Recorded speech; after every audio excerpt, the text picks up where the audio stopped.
Morning.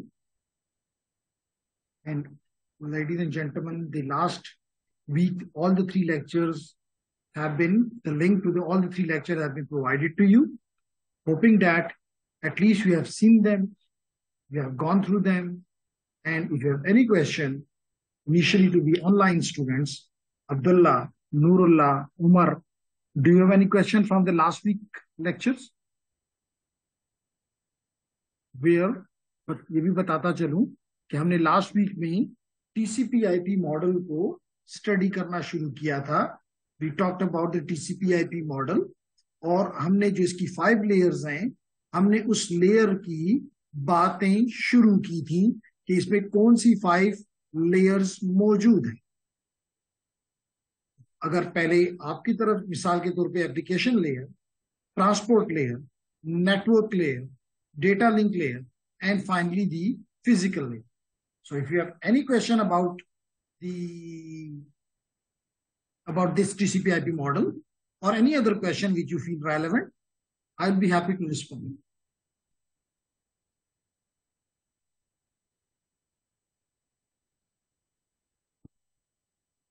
अगर online वाले अपने पास माइक रखें तो probably they will be in ease कि आप अपनी जल्दी से आपको टाइप नहीं करना पड़ेगा, टाइपिंग में टाइम लगता है. तो या तो फिजिकल क्लासेस लें और अगर ऑनलाइन है तो at least you should have a mic ताकि आप इजीली अपनी बात मुझ तक पहुंचा सकें. Anyhow, it seems like there is no question from the online people. Is there any question from the physical? लेकिन ये याद रखें कि अगर आप साथ साथ नहीं पढ़ेंगे तो फिर फायदा नहीं है. मैं बार बार कहता हूं कि अगर डिग्री कुछ नहीं दे सकती तो डिप्लोमा क्या देगा, और डिप्लोमा नहीं दे सकता तो सर्टिफिकेट क्या देगा. तो अगर आपने इसे कुछ हासिल करना है तो इंपॉर्टेंट यह है कि जिस दिन आप इसको पढ़ें एटलीस्ट उस दिन ही जाके उसकी एक रीडिंग दे दें, और अगर कोई टास्क किया है तो उसको वीकेंड के दौरान इंप्लीमेंट करके देख लें कि वाकई होता भी है कि नहीं होता. जी मौजूद कोई क्वेश्चन? नो? तो चलें जी, आगाज हमारा जो है वो ये लास्ट टाइम जैसे आपको आपकी स्क्रीन पे दिखाई दे रहा है कि we have these layers and every layer is performing some function, some providing some function, and it might be a single function or it might be multiple functions, and these functions are provided by the protocols. हमने ये बार बार ये बात करते हैं कि these functions are provided by the protocols. Now and what are the protocols? Simply we can say they are the rules of communication. Rules of communication. अब इस base के ऊपर प्रोटोकॉल्स को हम 4 डिफरेंट कैटेगरीज में डिवाइड कर सकते हैं. Number 1, it may be the communication protocols, it may be the network security protocols, it may be the routing protocols, it may be the service discovery protocols. So what is mean by the network protocols? By network protocol we mean वो protocol जो के function ये देते हैं कि 2 devices आपस में बात कर लें. मिसाल के तौर पे आपका आईपी प्रोटोकॉल है, आपका टीसीपी प्रोटोकॉल है, आपका यूडीपी प्रोटोकॉल है. इन सब प्रोटोकॉल का फंक्शन ये है, मकसद ये है कि 2 डिवाइसेस, कम से कम 2 डिवाइसेस, 2 से ज्यादा भी हो सकते हैं, 2 या 2 से ज्यादा डिवाइसेस आपस में कम्युनिकेट कर सकते. अरुण, वो प्रोटोकॉल जिन कभी हमने कहा कि प्रोटोकॉल फंक्शन देता है, तो क्या फंक्शन दे रहा है कि 2 या 2 से ज्यादा नोड्स आपस में कम्युनिकेट कर ले. इस प्रोटोकॉल को, इस टाइप ऑफ प्रोटोकॉल्स को हम कहते हैं नेटवर्क कम्युनिकेशन प्रोटोकॉल्स. एग्जांपल भी दी आपको, IP version 4, IP version 6, TCP, UDP, all of them are the examples of a network communication protocol. Then is the network security protocols. Network security protocols. इनका काम हरगिज ये नहीं होता कि ये प्रोटोकॉल्स, इनका हरगिज ये काम नहीं कि दो नोड आपस में, दो या दो से ज्यादा नोड आपस में बात करें। इनका काम ये है कि ये आपको सिक्योरिटी प्रोवाइड करें। यानी सिक्योरिटी से मुराद सीआईए होता है मोस्टली, मेरे केस में सीआईए। सी से मुराद कोई बताएगा? कॉन्फिडेंशियलिटी। कॉन्फिडेंशियलिटी। आई से मुराद इंटीग्रिटी। और ए से मुराद अवेलेबिलिटी भी हो सकता है और ऑथेंटिसिटी भी हो सकता है, बात करेंगे अभी। तो अगर कोई प्रोटोकॉल ये 3 या 4 काम देते हैं तो broadly we will call these protocol as network security protocols. Network security protocols. इससे कॉन्फिडेंशियलिटी का मतलब यह है कि अगर आपकी ये एक नोड है और ये आपकी कोई दूसरी नोड है जो कि क्लाउड के साथ यानी इंटरनेट के साथ कनेक्टेड है, तो यहां से भी डेटा आ रहा है, यहां से भी यहां पहुंच रहा है, और अपोजिट डायरेक्शन में भी डेटा आ रहा है और यहां पहुंच रहा है। तो अगर ये रास्ते में, इसको लाजमी तौर पे रास्ता तो है, तो अगर रास्ते में यहां से कोई ये टैप कर ले, अगर वो पढ़ लेता है, इसका मतलब कॉन्फिडेंशियलिटी। पढ़ लेता है, सुन लेता है, देख लेता है, इसका मतलब कॉन्फिडेंशियलिटी रफी नहीं है। लेकिन अगर नहीं पढ़ सकता, नहीं सुन सकता, नहीं देख सकता, आपने ऐसा काम किया है, तो इसको कहते हैं कि ये क्या हो गया है, ये कॉन्फिडेंशियलिटी आपने इंप्लीमेंट कर दी। क्यों मामा? ठीक है। मिसाल के तौर पे आपने सुना होगा एईएस प्रोटोकॉल। नहीं भी सुना तो कोई मसला नहीं है, जब सिक्योरिटी में आओगे तो सुन लोगे, सुन नहीं लोगे इंप्लीमेंट कर लोगे कि किस तरह आप इन प्रोटोकॉल्स को इस्तेमाल करके अपने डेटा को, अपनी इंफॉर्मेशन को सिक्योर कर सकते। Clear everyone? इंटीग्रिटी का मतलब यह है कि अगर उसमें कोई तब्दीली हो जाए तो पता चल जाए कि ये वो डेटा नहीं है जो भेजा गया था। मिसाल के तौर पे आपने अपने बैंक के साथ कम्युनिकेशन की और आपने जस्ट 5,000 रुपीज किसी एक अकाउंट से किसी दूसरे अकाउंट में शिफ्ट किए। अगर गलती से नहीं, जानबूझ के किसी ने कहा कि जी क्या फर्क पड़ता है, एक जीरो ही तो है, एक या दो जीरो और ऐड कर लेता हूं, आपको तो पता है कि जीरो की कोई वर्थ नहीं है, इसका मतलब कोई फर्क पड़ा कि नहीं पड़ा? पड़ा है। 5,000 से 5 लाख हो गया है। तो ये बैंक को पता चल जाना चाहिए कि आपने कम से कम ये इंफॉर्मेशन आपकी तरफ से नहीं है। इसका मतलब है कि उसको पता चल जाना चाहिए कि इट हैज बीन चेंज्ड। तो that comes under the integrity.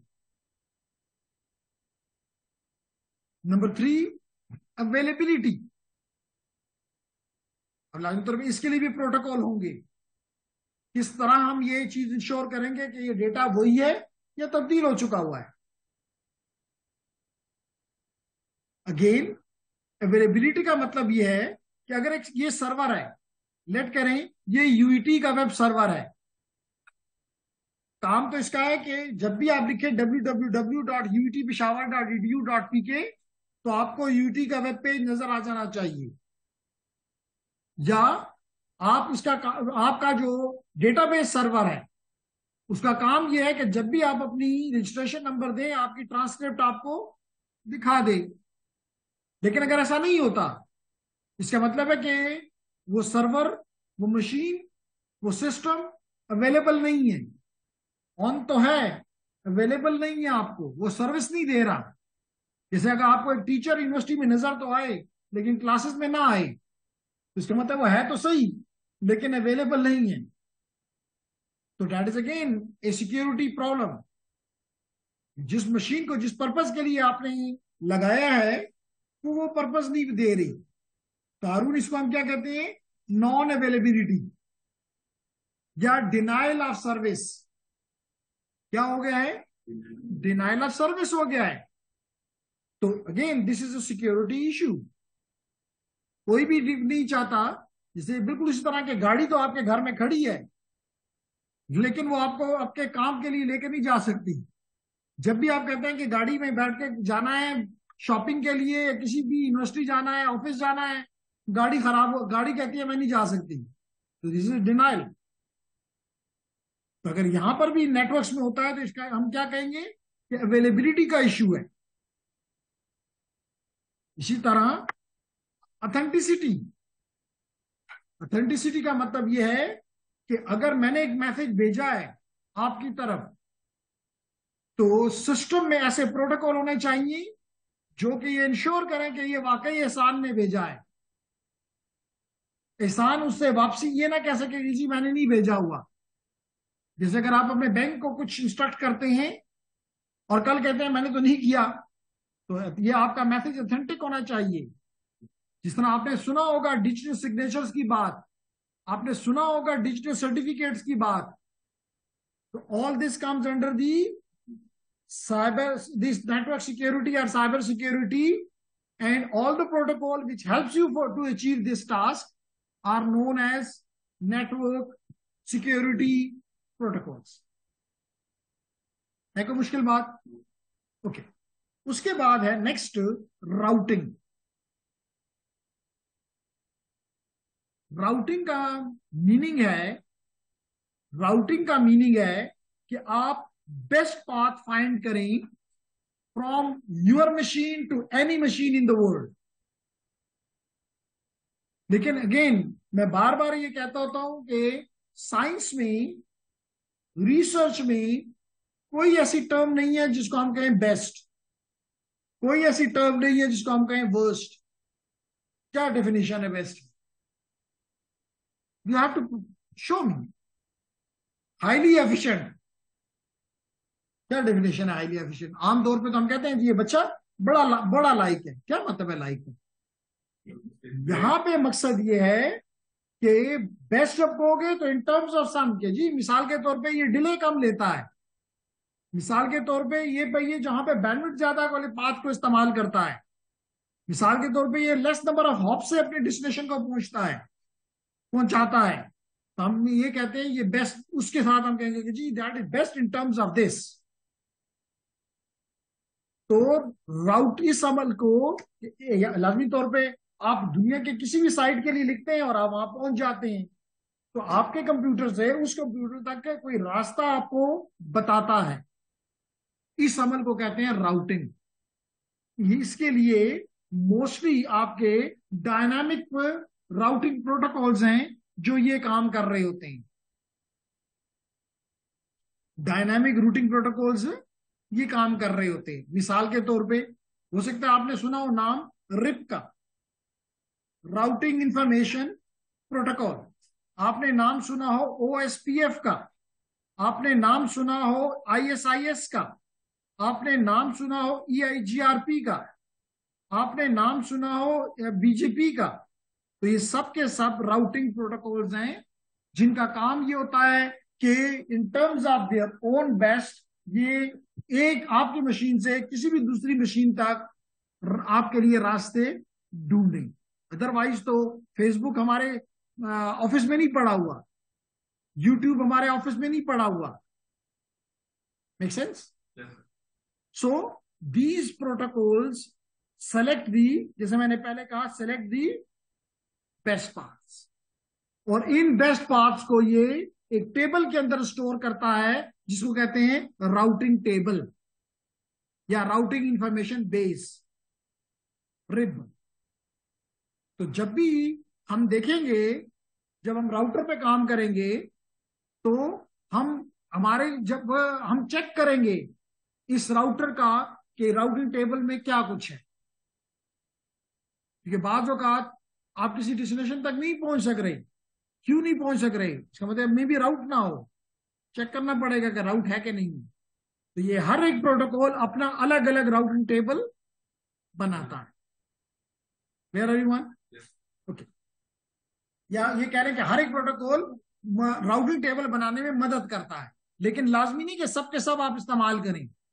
आपको एक भी कर सकते हैं और मल्टीपल्स भी कर सकते हैं। Clear everyone? उसके बाद है सर्विस डिस्कवरी प्रोटोकॉल।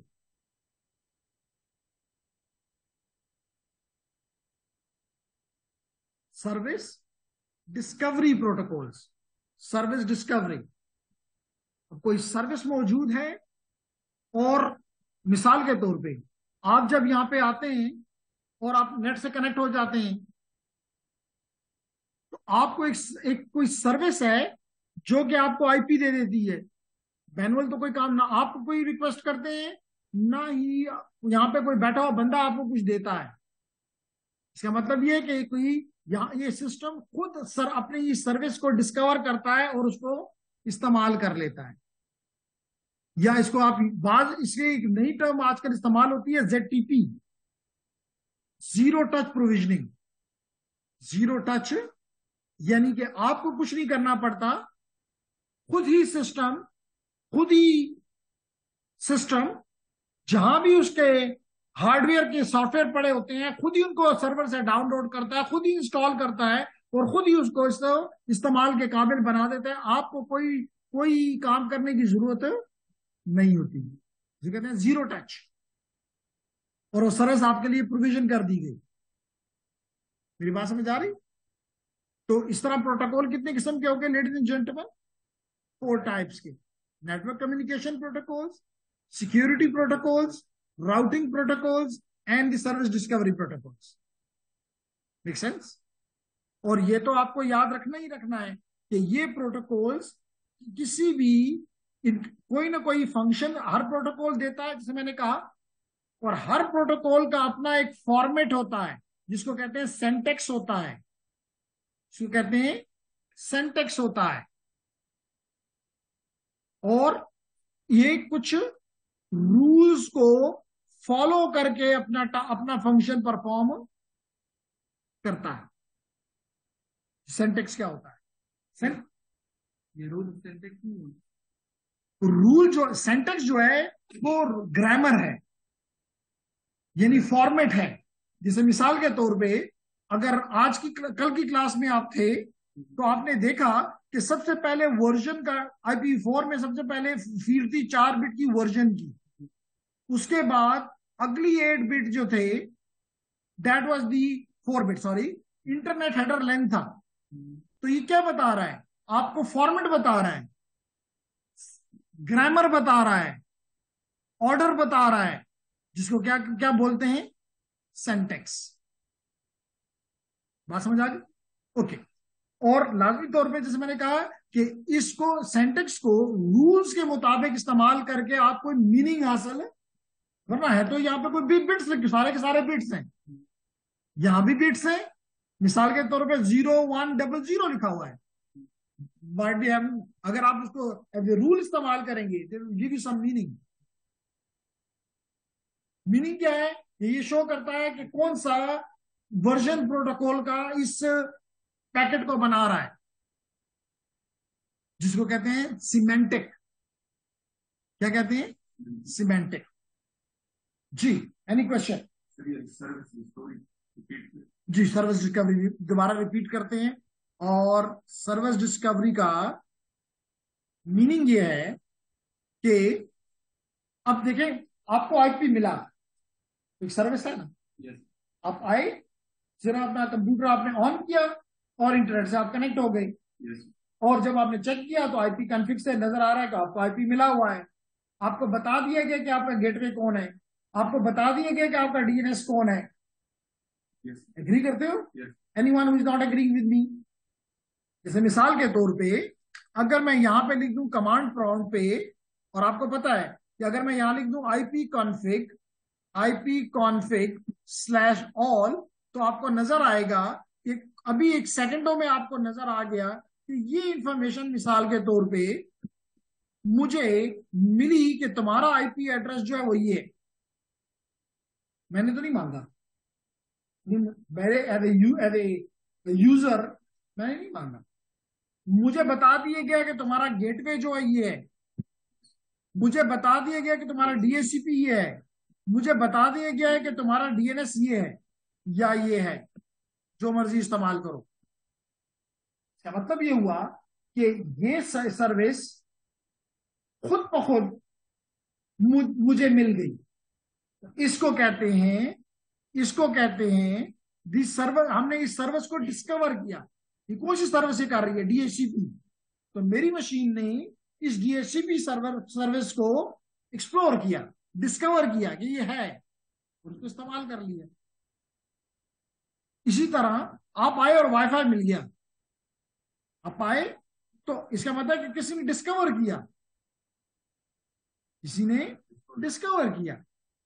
अब उसके लिए या तो उसने अपना बीकन भेजा, उस बीकन को मैंने डिटेक्ट किया और कहा ओ यहां पे तो वाईफाई है, यहां तो ये वाईफाईज हैं,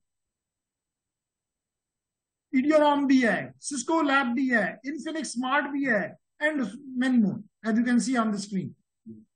तो क्या मैंने कहा इसको कि सर्च करो? नहीं, इसने इस सर्विस को डिस्कवर किया। मेरी बात समझ आ रही? yes. तो such protocols are called, such functions are called service discovery protocol. Is it clear? Okay. अब अगर हम बात करें, जैसे कि हम कर भी रहे हैं, कि नेटवर्क प्रोटोकॉल्स की क्या फंक्शन है, तो मिसाल के तौर पे ये चंद है, सारी नहीं है। मिसाल के तौर पे सबसे इंपॉर्टेंट कह लें फंक्शन है ये। जब तक आपका नाम नहीं है तो आपसे कम्युनिकेशन नहीं की जा सकती। इस तरह भी आपने देखा कि मेरी मशीन को ये आईपी एड्रेस मिला हुआ है, इसको ये आईपी मिला हुआ है। सो द आंसर इज कि this is called addressing, identifies. क्योंकि अगर ये ना होता तो कभी भी ना पता चलता किसने भेजा है, कभी ना पता चलता कि किसको भेजना है। क्या? yes. Everyone clear? yes. Okay. Number 2, reliability. Reliability के दो डिफरेंट डेफिनेशंस हैं। एक, अगर आप ट्रैफिक के लिहाज से देखें तो it is called provide guaranteed delivery. यानी मिसाल के तौर पे यहां से कोई पैकेट चलता है सोर्स से और डेस्टिनेशन ये है, तो अगर इस चीज की गारंटी हो कि जो पैकेट मैंने यहां से भेजा है वो डेस्टिनेशन पे जरूर मिलेगा, तो this function definitely provided by some rules and this is termed as the reliability. Reliability की एक और डेफिनेशन भी बनती है कि अगर नेटवर्क में फॉल्ट टॉलरेंस जिसे कहते हैं, कि अगर फॉल्ट आ भी जाए नेटवर्क में तब भी नेटवर्क फंक्शन करेगा, इसको भी क्या कहते हैं? रिलायबिलिटी। मिसाल के तौर पे कोई नेटवर्क में कोई लिंक डाउन हो गया है, कोई इंटरफेस डाउन हो गई है, कोई मशीन डाउन हो गई है, राउटर डाउन हो गया है, स्टिल यूजर को इसकी कोई पता नहीं चलना चाहिए। It should provide you the services. इस अमल को क्या कहते हैं? रिलायबिलिटी। मिसाल के तौर पे आपके ज़हन में आ रहा है कि अगर नहीं पहुंचा पैकेट, जैसे यहां पे लिखा हुआ है गारंटीड डिलीवरी, यानी मस्ट है कि आप एक पैकेट भेजें, एक मैसेज भेजें तो वो मैसेज पहुंचेगा अपनी डेस्टिनेशन पे, तो लाजमी तो नहीं है। क्योंकि हमें पता है कि ये राउटर्स कोशिश करेंगे अपनी तरफ से कि इनका जो भी इनको मशीन मैसेज मिल रहा है, डेटा मिल रहा है, वो आगे ये भेजें। लेकिन ड्रॉप भी तो हो सकता है, ड्रॉप भी तो हो सकता है। तो यहां पे बात आ जाती है कि अगर इसको नहीं मिला तो ये उसको एक्नॉलेज नहीं करेगा। अगर ये एक्नॉलेज नहीं करता, देखिए ना, रूल है, प्रोटोकॉल है कि अगर आपने एक पैकेट भेजा अगर वो पैकेट नहीं अगर पहुंच गया तो मैं एक्नॉलेज कर दूंगा। जैसे मिसाल आपसे मैं पूछता हूं समझ आई, आप कहते हैं हाँ जी समझ आ गई, इसका मतलब आपने एक्नॉलेज कर दिया। लेकिन अगर आप खामोश हो जाते हैं, इसका मतलब है कि आपको समझ नहीं आई। तो अगर आप एक्नॉलेज नहीं भेजते, मुझे एक्नॉलेजमेंट नहीं भेजते, इसका मतलब है जो मैंने भेजा है मैं वो नहीं पहुंचा, मैं दोबारा उसको रीसेंड कर दूंगा, रीट्रांसमिट कर दूंगा, और उम्मीद करता हूं दोबारा आपको मिल जाएगा और आप मुझे एक्नॉलेजमेंट भेज देंगे। इससे क्या चीज बनती है, क्या चीज सामने आ गई? गारंटीड डिलीवरी हो गई। तो ये भी एक, जैसे वो कह रहा प्रोटोकॉल में हैव वन ऑफ और अदर फंक्शन, कोई ना कोई फंक्शन प्रोटोकॉल कर रहा है। थर्ड एग्जांपल वो ले रहा है फ्लो कंट्रोल की। क्या है फ्लो कंट्रोल?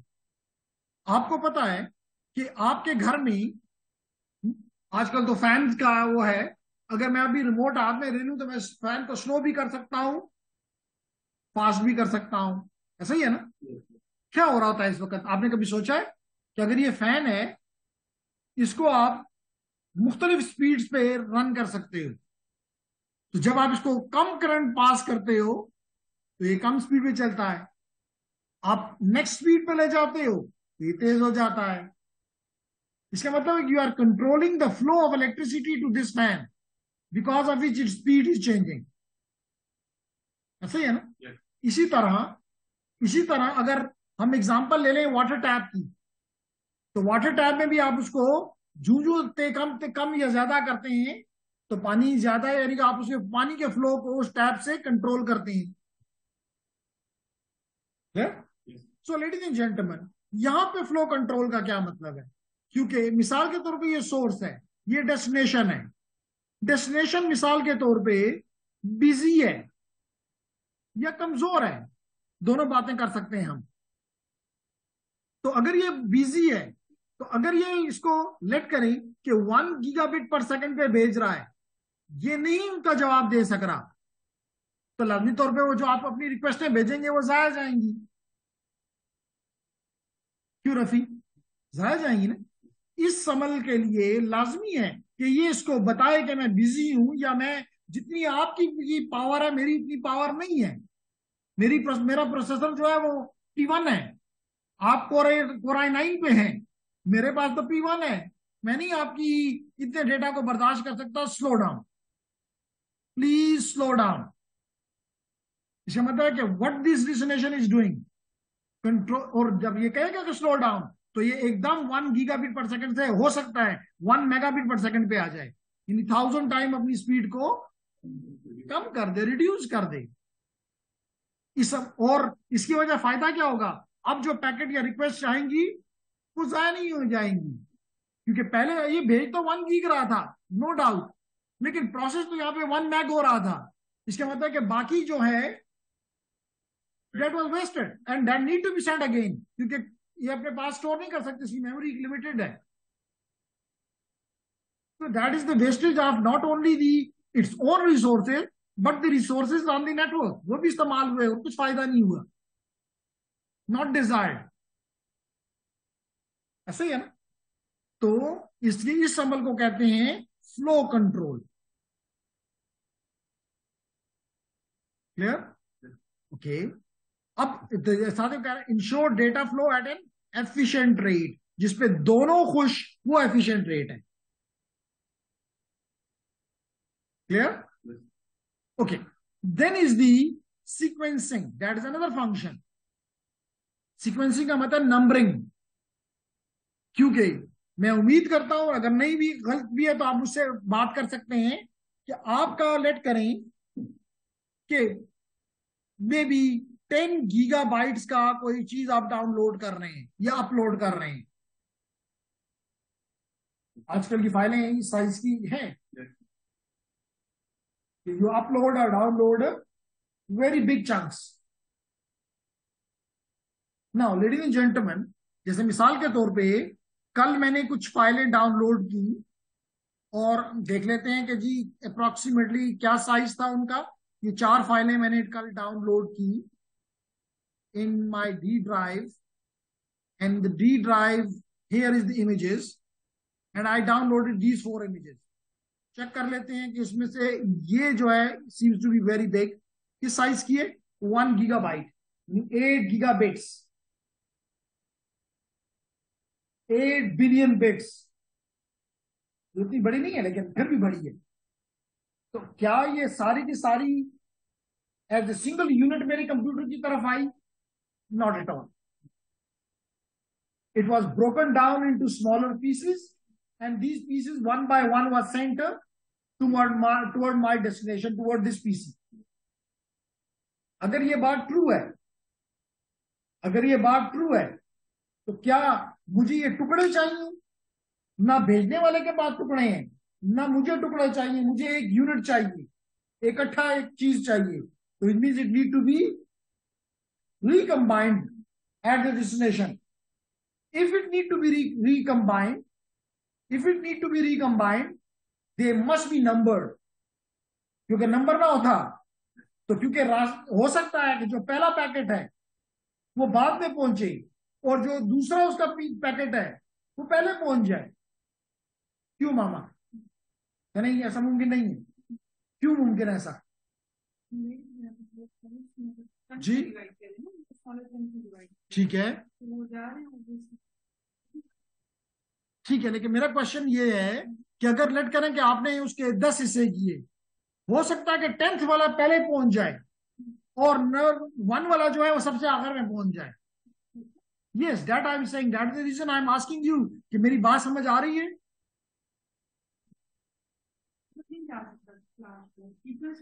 नहीं जाए, आप भेजेंगे सीक्वेंस में, वो पहुंचेंगे, हो सकता है out of sequence. That is possible, that the reason I am trying to make it clear.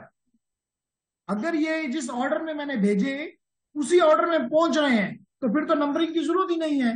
क्यों मैं एक्स्ट्रा उसमें वो डाल रहा हूं?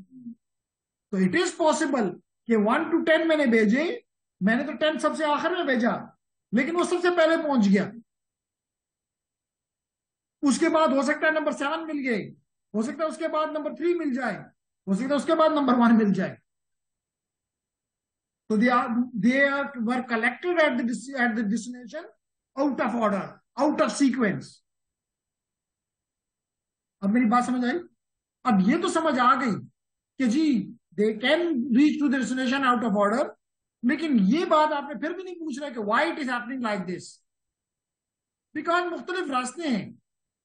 उस वक्त मिसाल के तौर पे आपने कैंट जाना है और जो पैकेट लेकर 10 नंबर पैकेट जो था उसने यूनिवर्सिटी रोड पकड़ लिया, लेकिन फर्स्ट नंबर पैकेट ने रिंग रोड पकड़ लिया, तो रिंग रोड से माइट रीच लेट। बात समझ आ गई? क्योंकि on the internet there are multiple routes. हो सकता है कि एक पहला पैकेट जिस पे गया वो रूट ही टूट गया हो, उस पर 2 3 नहीं जा सकते, कोई भी रूट किसी को भी ब्रेक हो सकता है। तो that the reason it is important that they must be numbered, they must be, so that they, on the basis of their numbering, they should be recollected, they should be reassembled to form the big file like you are seeing here, that this file is more than 1 GB. अब बात समझ आ गई? Okay next जी। अगर हम IPv6 ठीक है, तो हम ये फाइल एक साथ वो नॉट एट ऑल, इसीलिए तो उसको कहते हैं पैकेट स्विचिंग। नहीं, मैंने कहा कि उसका साइज बड़ा कर दिया, लेकिन गीगा तो नहीं है। IPv6 में बिगर साइज कैन बी, और बिगर क्यों नहीं हम पसंद करते, दैट आल्सो अच्छा क्वेश्चन आपने आगे लेकर आए कि क्यों नहीं। मतलब बेहतर तो ये फिर भी लगता है कि जनाब आप पूरा का पूरा एक ही दफा भेजें और डेस्टिनेशन को भी एक ही दफा मिल जाए। तो रफी, आंसर इसका ये है, आंसर इसका ये है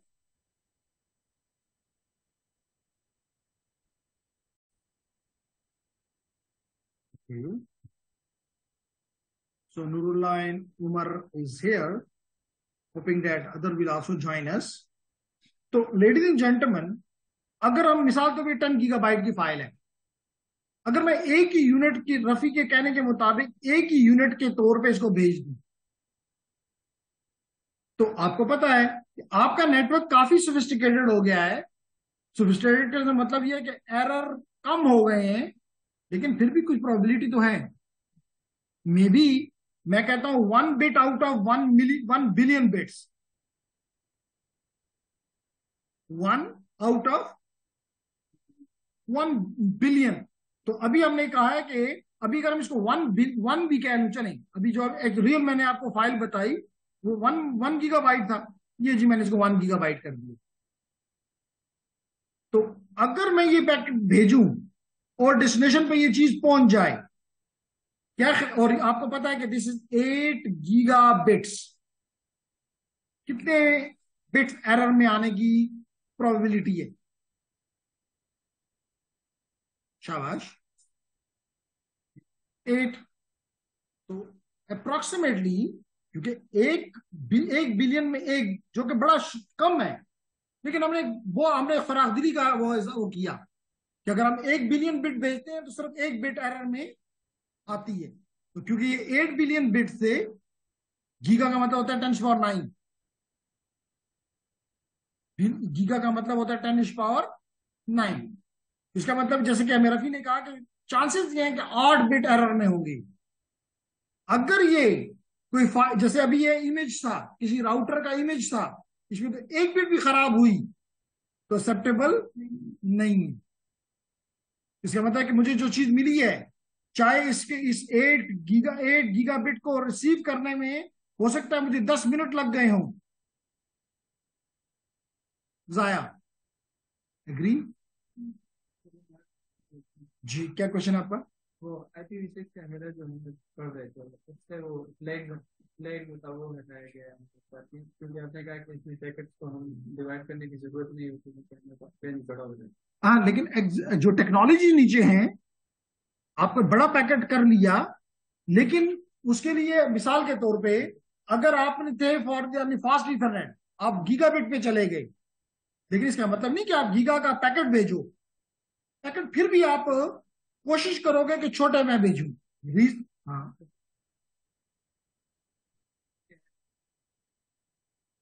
हाँ। नहीं, हमने सिर्फ सेगमेंटेशन को रोका, हमने उसकी नंबरिंग हमने की हुई है। हमने सिर्फ ये कहा कि अगर एक पैकेट आ रहा है तो अब हमारे आगे चांसेस ये हैं कि छोटे वाले जो जो टेक्नोलॉजीज थी, दे आर इधर रिमूव या जल्द खत्म हो जाएंगी। तो बड़े पैकेट भी जा सकते हैं, लेकिन गीगाबिट के वो भी पैकेट नहीं है, वो भी चंद किलोबाइट्स के पैकेट होंगे। ठीक है? अब लेडीज एंड जेंटलमैन, हम बात कर रहे हैं कि अगर देखा आपने कि ये पहली दफा किया तो 8 बिट एरर में आए, इसका मतलब जो पहुंचा दैट इज लॉस्ट। नेक्स्ट, वाजिब, अगर मैं दोबारा भेजूं तो लाजमी तौर पर फिर भी चांस ये है कि उसमें 8 एरर में होंगे, क्योंकि प्रोबेबिलिटी ये कहती है 8 नहीं होंगे तो 7 होंगे, 7 नहीं होंगे तो 6 होंगे, 6 नहीं होंगे तो 10 होंगे, यानी कुछ नंबर होगा। लेकिन अगर मैं इसको लेट करें कि 10 किलो का पैकेट बना दूं, 10 किलो बिट्स का, तो अभी जैसे अभी आपने देखा कि अगर एक एरर और ये बिट्स, तो अगर 1 बिट हो एरर की एरर प्रोबेबिलिटी, तो एक 10⁹ बिट्स हो तो प्रोबेबिलिटी ऑफ एरर इज 1, यही हमने कहा ना। तो अगर मैं यहां पे 10 किलो कर दूं, बिट्स कितने हैं? 10 × 10⁻3, तो क्या प्रोबेबिलिटी ऑफ एरर होगी? कैलकुलेट कर लेते हैं। It will be 10 × 10⁻4, is 10⁻4 divided by 10⁻9, is it? Which is equivalent to 10⁻−5. How big it is? क्या है?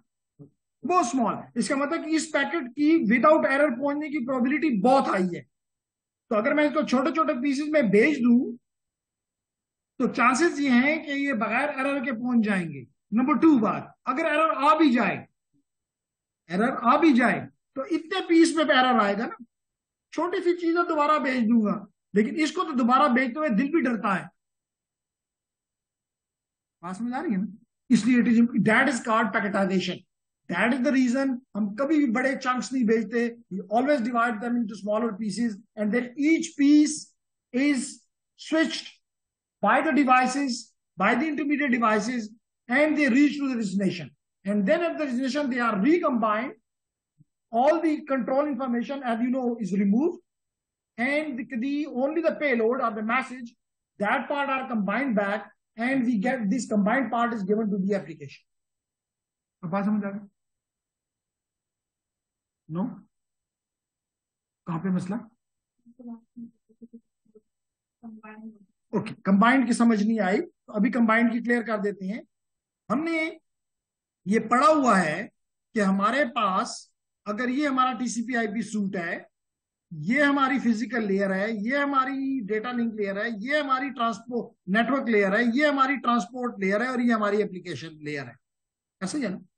अब आपका पैकेट नंबर 1 आया, आपने इस पैकेट नंबर 1 को फिजिकल लेयर में, तो आपको पता है कि you only convert these bits signals, यहां पे सिग्नल्स आते हैं, and you convert these signals into bits according to the encoding technique. You need to decode them.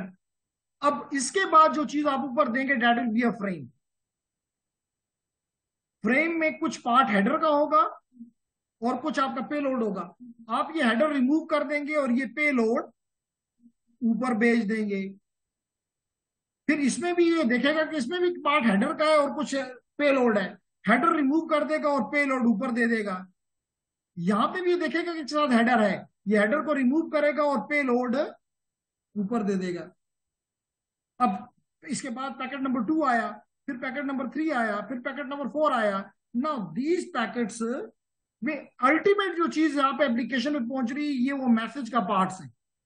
तो these message parts, because they are numbered, they will be stored, may be if it is going to the hard drive, जैसे मेरे case में they are going to the hard drive, so they are combined and then they are sent to the, for example, hard drive, or to the USB, or to the screen, or to the speaker.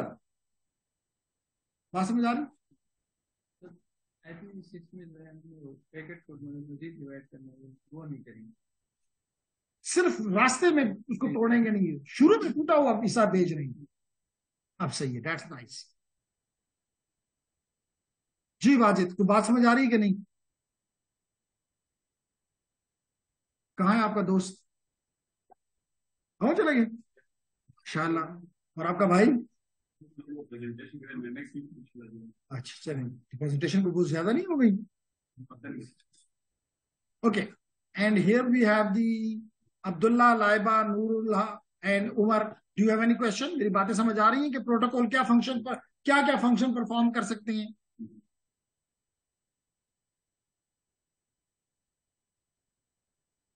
There something in the chat and टक टक, ये समझ आ रही है लाइबा, उमर को, तो that's great. So we move further. Then is the error detection, ये भी बड़ा इंपॉर्टेंट फंक्शनैलिटी है प्रोटोकॉल्स की। मिसाल के तौर पे क्या मतलब है इसका? मकसद इसका ये है, लेडीज एंड जेंटलमैन,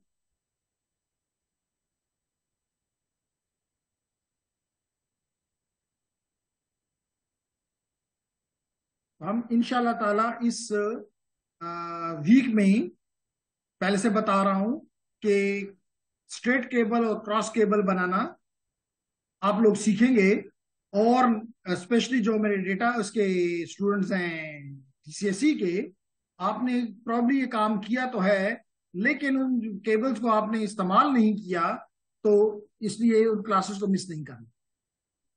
ठीक, ओके। और बाकी ने तो होपफुली किया ही नहीं होगा, तो इंपॉर्टेंट है कि आप ये केबल्स बनाना इस वीक में, क्योंकि हर वीक में हम कुछ प्रैक्टिकल वर्क और कुछ थ्योरी का मिक्सचर करते हैं।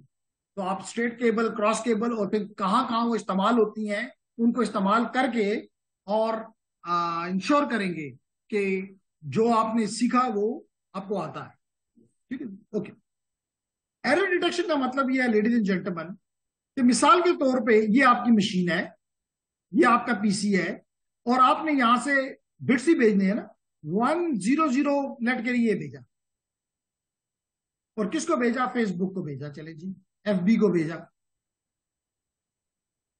तो ये सोर्स हो गया और ये डेस्टिनेशन हो गया आपका। एरर डिटेक्शन का मतलब यह है कि अगर ये चीज इसी तरह इसको मिल जाए, यानी कि 10110 मिल जाए, तो ये खुशियां मनाए कि सब सही, सब ठीक है। और अगर यहां पे कोई एक बिट भी चेंज हो जाए, मिसाल के तौर पे 11110 हो जाए, यानी ये बिट आपको नजर आ रहा है कि फ्लिप कर गया है, इसको कहते हैं एरर आ गया है। तो your this machine must be able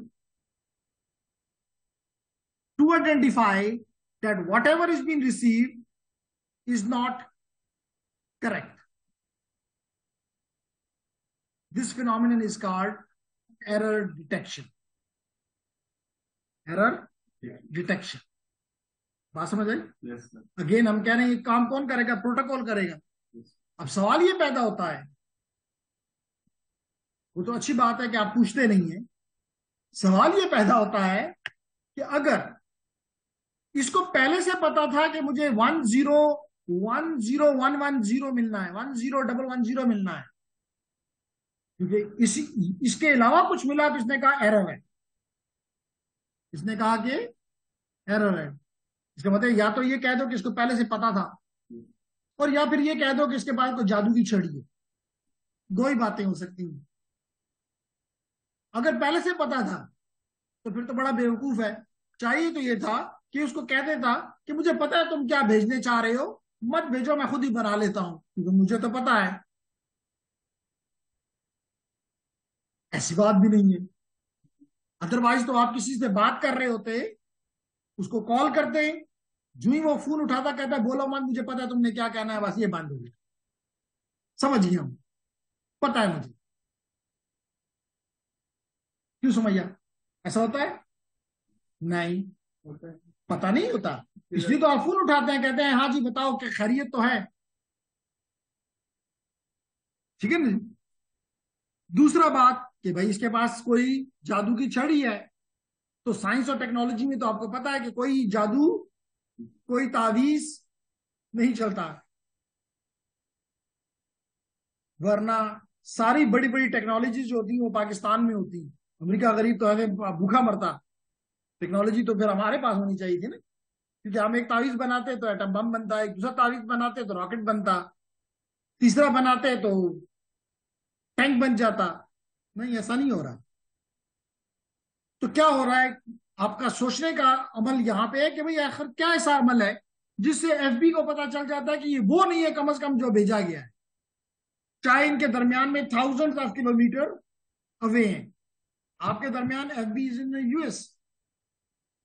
मेरी बात समझ आ रही है? तो होता ये, लेडीज एंड जेंटलमैन, जस्ट एक ब्रीफ सा प्रोटोकॉल के बारे में एक्सप्लेन करता हूं, तो आपको बड़ा क्लियरली समझ आ जाएगी कि जब ये सोर्स कुछ भेजता है तो ये क्या करता है लेडीज एंड जेंटलमैन, के इस डेटा को 10110 को लेकर इसमें कोई खास एल्गोरिथम इंप्लीमेंट करता है। क्या करता है? एल्गोरिथम इंप्लीमेंट करता है।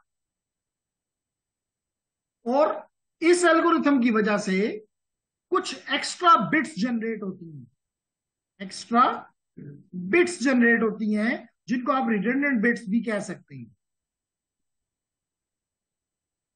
मिसाल के तौर पे यहां पे आपके पास, लेट इट इज्यूम कि आपके पास 1000 बिट्स थी, कुछ एक्स्ट्रा 10 बिट्स जनरेट हो गई। यहां पे क्या हो गया? एक्स्ट्रा 10 बिट्स जनरेट हो गई। ये एक्स्ट्रा 10 बिट्स कैसे हुई, एक्सप्लेन करता हूं। अब क्या होगा नूरलाग? होगा ये कि ये डिवाइस यानी सेंडर, ये अपना 10110 भी, 10110 भी, और ये एक्स्ट्रा जो बिट्स जनरेट हुई हैं वो भी यहां पे डाल के ट्रांसमिट कर देगा टुवर्ड दी एफबी।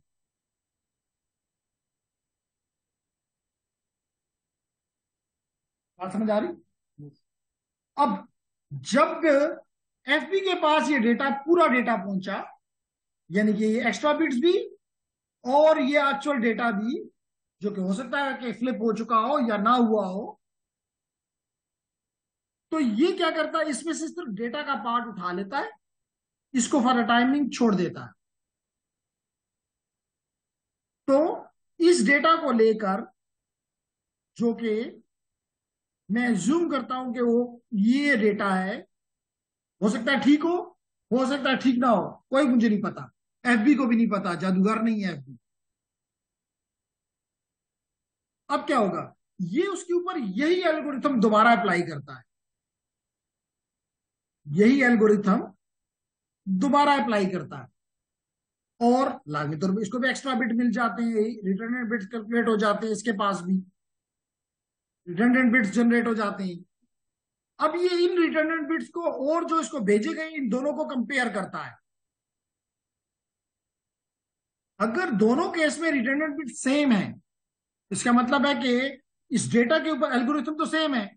अगर रिटर्न बिट भी इससे जनरेट सेम हुए, तो इसका मतलब है जो डेटा मेरे पास आया है उसमें कोई एरर नहीं है।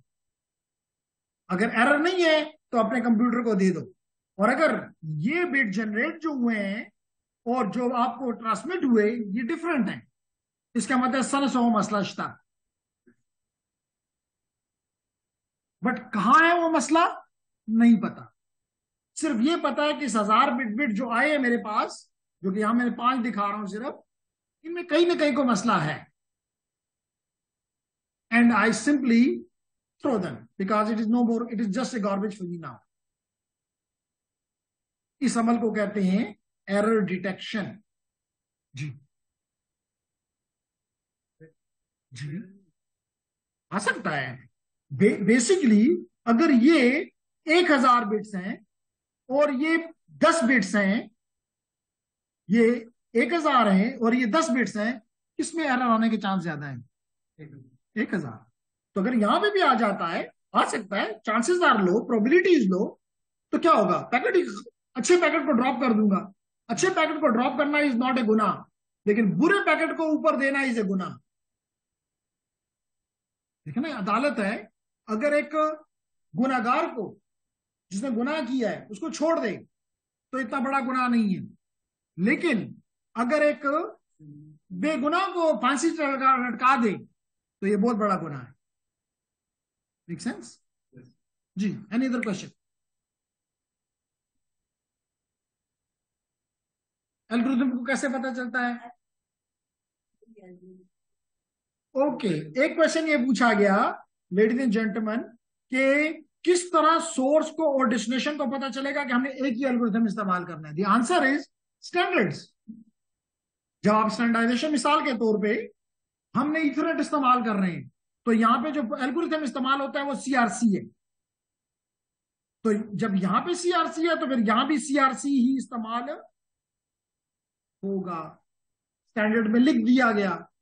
जैसे अगर आपने कल की मेरी क्लास में, इसमें नहीं बात कर रहा, जो मेरी रेगुलर क्लास होती है वहां पे मैंने चेकसम इस्तेमाल किया, तो जब यहां पे चेकसम होगा, यहां पे सोर्स एंड में चेकसम होगा, तो डेस्टिनेशन एंड पे भी चेकसम होगा। अगर यहाँ पे पैरिटी चेक है तो यहां भी पैरिटी चेक होगा। अगर यहाँ पे 2 डायमेंशनल पैरिटी चेक है तो यहां भी 2 डायमेंशनल पैरिटी चेक होगा। तो इट इज ऑलरेडी स्टैंडर्ड्स में डिफाइन कर दिया जाता है कि ये पहला आप मेथड इस्तेमाल करोगे, ये वाला एल्गोरिथम इस्तेमाल करोगे। अब बात समझ आई? नो? जी अरुण, वाजिद, ठीक है। तो ये भी एक इंपॉर्टेंट फंक्शन है नेटवर्क प्रोटोकॉल्स का, कि कहीं, क्योंकि अगर ये ना होता तो फिर आप बग्ड, एरर्ड डेटा भी आप अपनी एप्लीकेशन को दे रहे होते, और आखिर में कहते जी एप्लीकेशन होना खुलाएगी, क्योंकि उसमें तो वो से बिट जो है वो नहीं है जो होने चाहिए। इसलिए जरूरी है कि सिस्टम उसको मालूम कर सके कि जो चीज आपको भेजी गई है वो ठीक है। Then is the application interfaces. जब मैं आपको ट्रांसपोर्ट लेयर पढ़ाऊंगा इंशाल्लाह, तो वहां पे मैं आपको क्लियर करवाऊंगा प्रोसेस टू प्रोसेस कम्युनिकेशन किसे कहते हैं, और अभी भी क्लियर करवाता हूं। इसका मतलब ये नहीं कि उस वक्त करेंगे और अब नहीं करेंगे, अब भी करेंगे। आपको पता है, मिसाल के तौर पे इस वक्त, जी there is something in the chat. Sir Noorullah पूछ रहे हैं कि sir how 10 bit data generate. Okay, अभी बता देते हैं जी। The question has been asked कि जी मैंने कहा 10 बिट एक्स्ट्रा जनरेट हुए तो कैसे जनरेट हुए। एक सिंपल सी एग्जांपल देता हूं तो अभी क्लियर हो जाता। मिसाल के तौर पे जी, जो एल्गोरिथम हम इस्तेमाल कर रहे हैं लेडीज एंड जेंटलमैन, वो है पैरिटी चेक। वो है पैरिटी चेक का मेथड हमने कहा कि ये हम इस्तेमाल करेंगे, ठीक है। और उमर, हम बात, और इसमें हम कह रहे हैं ऑड पैरिटी या इवन पैरिटी, जैसा भी स्टैंडर्ड में है वो आप इंप्लीमेंट कर रहे हैं।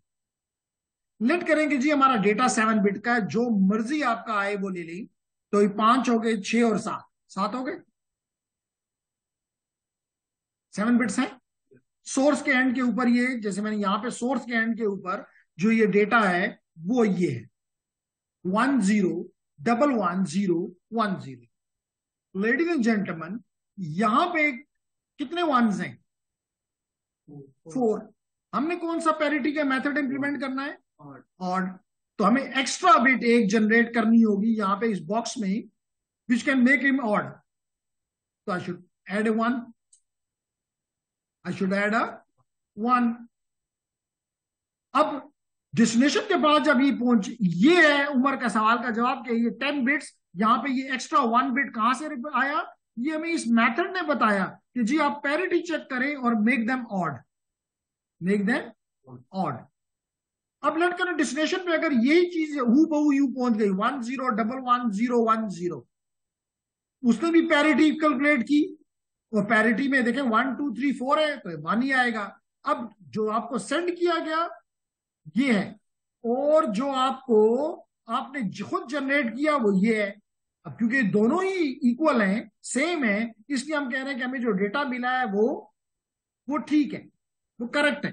लेकिन अगर यहां ये मिल जाता 10010110, ठीक है, कहां पे एरर आया है? इस बिट में एरर आया है। अब इसमें कितने वंस हैं? 3। ऑलरेडी ऑड है, एक्स्ट्रा बिट क्या क्या जनरेट होगा? 0। क्या ये जो आपको सेंड किया गया था वो ये है, और जो आपने जनरेट किया वो ये है, whether they are equal? No. इसका मतलब है कुछ तो गड़बड़ है। तो ये है वो एक्स्ट्रा बिट जो कि एल्गोरिथम जनरेट करता है। अब उमर को मेरी बात समझ आई या नहीं आई? तो हर प्रोटोकॉल अपने मुताबिक एक्स्ट्रा बिट्स जनरेट करता है, लेकिन हमारी ख्वाहिश ये होती है कि जितना कम एक्स्ट्रा बिट हो उतना बेहतर। सबसे बुरा है, लेकिन क्योंकि समझाने के लिहाज से ये डेट इज गुड कि मैंने 1 मिनट लिया और समझा दिया। क्योंकि इसलिए बुरा है कि अगर एक बिट यहां पे लेट कर ये बिट से तब्दील हुई, ये बिट आपके सामने तब्दील, जी ये बिट तब्दील हुई, और लेट करें ये बिट भी तब्दील हो गई, 1 से 0 हो गई, तो 2 बिट एरर में आई। अब यू हैव इवन पैरिटी, तो सॉरी, पहले कितने थे? 4 थे, अब 2 हो गए। हाँ, तो अब अगेन 0 आ जाएगा। और सॉरी, ऑड की तरफ हम जा रहे हैं, यस, तो 1 आ जाएगा। तो आपको ये भी जनरेटेड भी 1 है, सेंड भी 1 है, और आपने जनरेट भी 1 किया, आपने गलत डिसीजन ले लिया। तो simplicity wise it is good, but as a functional worst. क्योंकि even odd number of errors आए तो it will work, but even number of अगर एरर्स आ जाए इट विल नेवर वर्क। जी उमर, आपके सवाल, आपको जवाब मिला? नहीं मिला तो बात करें। नूर ने क्वेश्चन, जी नूर ने क्वेश्चन पूछा, यस सर। उमर ने भी, नूरुल्लाह ने भी, नाइस जी, समझ आ गई, इट्स ग्रेट। अब हम आते हैं आखिरी उसके, इस स्लाइड के आखिरी उसके ऊपर, which is process to process communication between network applications. Ladies and gentleman, इस वक्त अगर आप देखें तो मैं जूम के जरिए आपके साथ कनेक्टेड हूं, और अगर मैं यहां पे लिखूं, सॉरी, अगर मैं यहां पे लिखूं Alt Control Del, and I go to the task manager, तो आप देखेंगे कि मेरे पास यहाँ पे चंद सेकंड में आपको नजर आ जाएगा ये zoom meeting. So I have these processes which are taking around 7.2% of my CPU is being used by this Zoom meeting. What is this Zoom meeting meaning here? It is a process. अगर मैं अभी इसको किल करूं, अभी अगर मैं इसको किल कर दूं, जो कि मैं नहीं करूं, किल का मतलब एंड टास्क करूं, जूम बंद हो जाएगा. इसलिए मैं नहीं करता क्योंकि मेरे ऑनलाइन स्टूडेंट्स एकदम डिस्कनेक्ट हो जाएंगे. इसका मतलब है कि जब भी आप कोई भी काम करते हैं उसका उसके रिलेटेड प्रोसेस आपके पीसी में एक या एक से ज्यादा प्रोसेसेस क्रिएट हो जाते हैं. बात मेरी समझ आ रही है?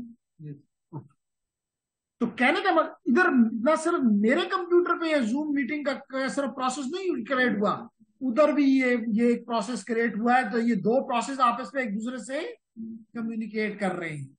इसका मतलब है कि मेरी एप्लीकेशन, जो मैंने यहाँ पे जूम की एप्लीकेशन इंस्टॉल की हुई है, और जो जूम के सर्वर पे एप्लीकेशन इंस्टॉल्ड है, these two applications are talking to each other.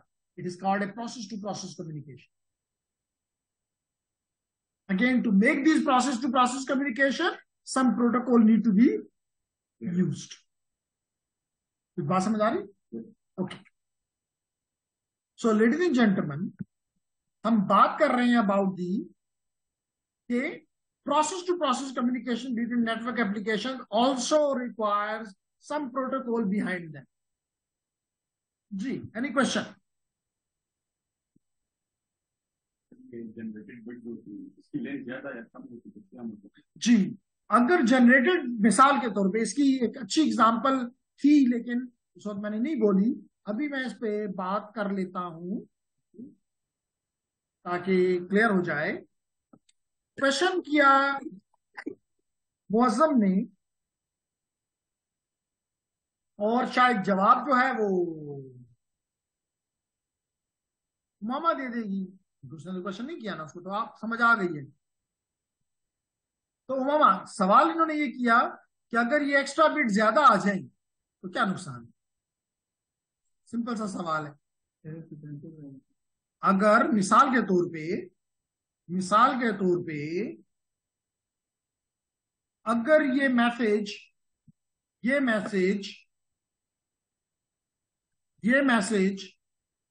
Late B 1 kilobyte है, किलो बिट्स हैं, चले 1000 बिट्स. अगर मैं 1000 बिट 3 दफा भेज दूं, 1 दफा, 2 दफा, चलिए कलर चेंज कर देता हूं ताकि आपको नजर आए. 1 दफा मैंने ब्लू में भेज दिया, 1 दफा वही डेटा मैंने रेड में भेज दिया, और 1 दफा वही डेटा मैंने ग्रीन में भेज दिया. अगर ये तीन, इसका मतलब ये मेरा एक्चुअल डेटा है और ये दोनों मेरे लिए इन दिस केस रिडंडेंट हो गई. ये रिडंडेंट बिट करनी है, मतलब रिडंडेंट बिट का साइज अगर हम इंक्रीज होता तो इससे क्या मतलब, क्या नुकसान आएगा ये बताना चाह रहे हैं. यहां पे अगर आपको नजर आए तो आपका डेटा जो है वो 1 के है, लेकिन आपके रिडंडेंट बिट जो है वो 2 के हैं. इसका मतलब कि आपके नेटवर्क पे 3 किलो बिट जाएगा,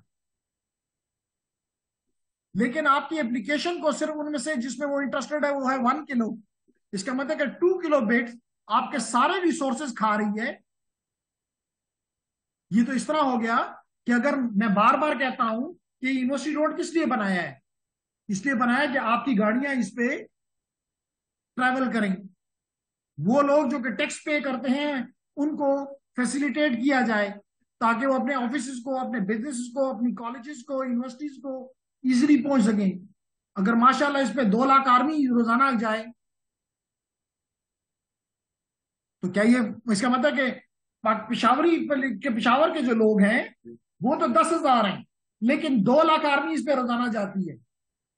does it is a good option? Not at all. हम तो ये होगा कि यहाँ पे 10,000 लोग जाए तो सिर्फ 10 पुलिस वाले जाएंगे टू मेक देम ऑर्डर्ड.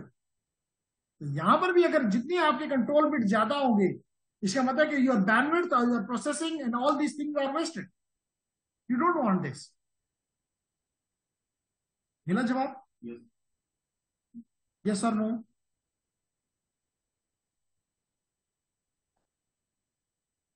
क्या नहीं आ सकती? नहीं, आ तो सकते हैं, लेकिन अगर कोई ज्यादा कैसे अगर फायदा काम करता है, ठीक है ना, अगर मिसाल के तौर पे एक काम है, वो आप दो पैराग्राफ लिखती, एक पैराग्राफ लिखती है और आप अपनी पूरी बात उसमें लिख देती है, और मामा जो है पूरी किताब लिख के उस बात को पूरा करती है, तो कौन बेहतर है?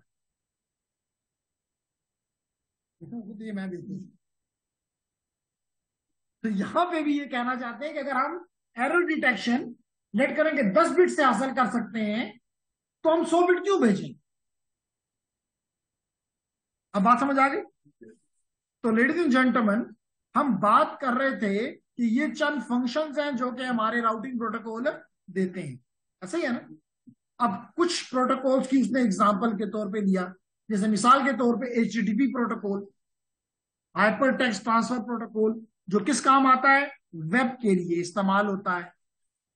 वेब के मिसाल के तौर पे अगर मैं अभी अपना क्रोम ओपन करूं और मैं इसमें कोई भी साइट ओपन करना चाहूं, let it be this one, तो वो विच protocol is being used? HTTP और HTTPS। ये ताले का निशान आ गया है, इसका मतलब है कि HTTPS इस्तेमाल हुआ है। तो both are web protocols, one is unsecure and one other one is secure. HTTPS is secure version of the same HTTP, nothing difference. इसी तरह दूसरे प्रोटोकॉल की उसने एग्जांपल दी है आपको, TCP, जो कि ये आपके एप्लीकेशन लेयर के ऊपर ये प्रोटोकॉल काम करता है, ये आपकी ट्रांसपोर्ट लेयर पे ये प्रोटोकॉल काम करता है, जिसका काम क्या है? फ्लो को कंट्रोल करना। अभी हमने कहा फ्लो को कंट्रोल करता है, हमने कहा कोई गारंटी करता है कि डिलीवरी होगी होगी, उन मैसेजेस को मैनेज करता है, ऑर्डर करता है। कौन सा प्रोटोकॉल ये तीनों काम करता है? TCP। हारून, बात समझ आ रही है? इसी तरह आईपी प्रोटोकॉल क्या करता है? सेंडर्स और रिसीवर्स को आइडेंटिफाई करता है, एड्रेसिंग करता है। इसी तरह फॉर एग्जांपल ईथरनेट प्रोटोकॉल आपके कंप्यूटर को इस काबिल बनाता है कि वो मीडियम के ऊपर अपना डेटा डिलीवर मैसेज कर सकें, एक NIC से दूसरे NIC की तरफ। क्या बात, क्वेश्चन है तो करें अरुण, क्वेश्चन है तो करें।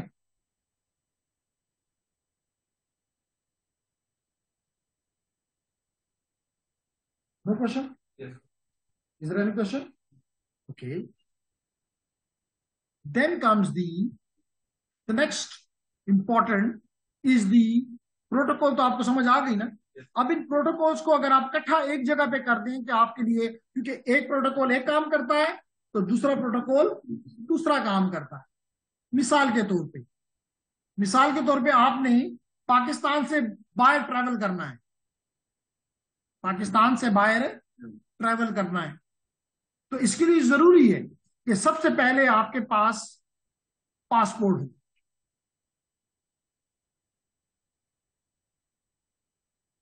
तो क्या हारून आप पासपोर्ट ऑफिस में जाके कह सकते हैं मुझे अमेरिका का वीजा दो? नहीं। आप उसे कह सकते हैं मुझे जर्मनी का वीजा दो? नहीं, क्योंकि पासपोर्ट ऑफिस का ये काम नहीं। इसका मतलब है कि आप अपना पासपोर्ट, इसका काम है कि सिर्फ ये आइडेंटिफाई करे कि यू आर ए पाकिस्तानी, बस। फिर क्या है? फिर आप इस पासपोर्ट को लेके एम्बेसी पहुंच जाओगे, पासपोर्ट को लेकर एम्बेसी पहुंच, पासवर्ड लिख दिया, सॉरी, पासपोर्ट।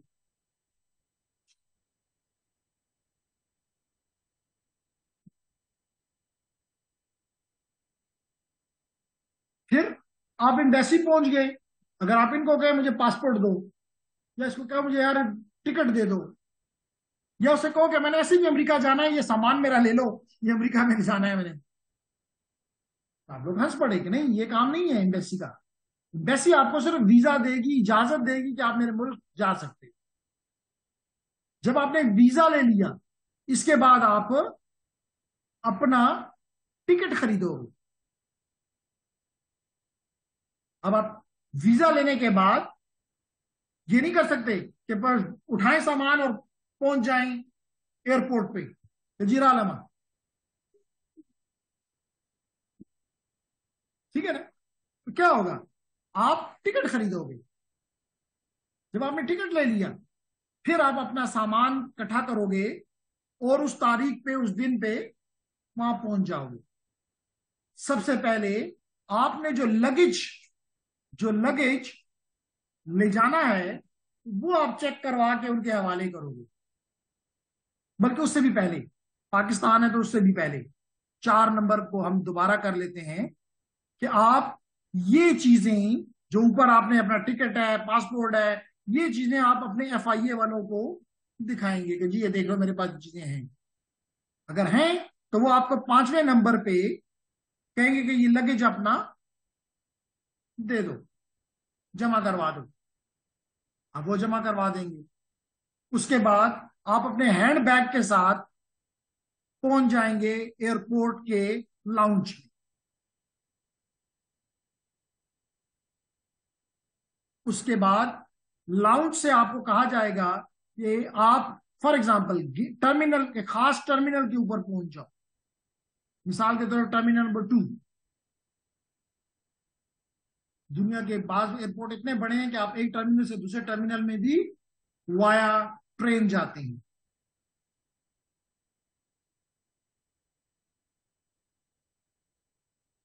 टर्मिनल नंबर 1 पे आपका जहाज लैंड करता है, उसके गेट नंबर 20 पे आप एग्जिट लेते हैं और फिर भागते हैं टुवर्ड दी ट्रेन कि जी मुझे टर्मिनल नंबर 3 पे जाना है, अगली मेरी फ्लाइट टर्मिनल नंबर 3 पे है। यू रीच देयर और फिर कहा जाता है कि आप गेट नंबर 15 पे चले जाओ and then you rush toward the gate number 15। ठीक है। तो कहने का मकसद ये हुआ कि आप उस टर्मिनल पे गए, उस टर्मिनल पे के बाद आपको खास गेट की तरफ भेज दिया जाता है और गेट पे चेकिंग के बाद आप अपने उसमें एरोप्लेन में इंटर हो जाते हैं, सीट ले लेते हैं और फिर ये फ्लाई कर जाता है। अब देखिए ये तमाम की तमाम फंक्शंस हैं, लेकिन दीज अगर मैं इनको जंबल कर दूं, शफल कर दूं, पहले आ जाता माशाल्लाह के सामान लेके मैं एयरपोर्ट पे चला जाता, फिर उसके बाद कहता जहाज उड़ाओ वरना नहीं छोड़ता हूं। It doesn't work. It is important you know that these 10 functions need to be performed, but in an order. So you have to keep them in an order, and that is the protocol that makes a protocol suite. इस वजह से हमने कहा कि हम इन तमाम protocol को, functions को 5 लेयर, जैसे यहाँ पे 10 लेयर्स मैंने बनाई, आपने 5 लेयर्स में चीजों को रख दिया। लाजमी नहीं 5 कोई पिछली किताब का लफ्ज नहीं है, 5 करना जरूरी है, 5 करना जरूरी है, बट इन सर्टन ऑर्डर। क्योंकि अगर आपने भी देखा कि अगर ऑर्डर को आगे पीछे कर दें इन 10 का तो कभी भी आप अपनी मंजिल को नहीं पहुंचेंगे।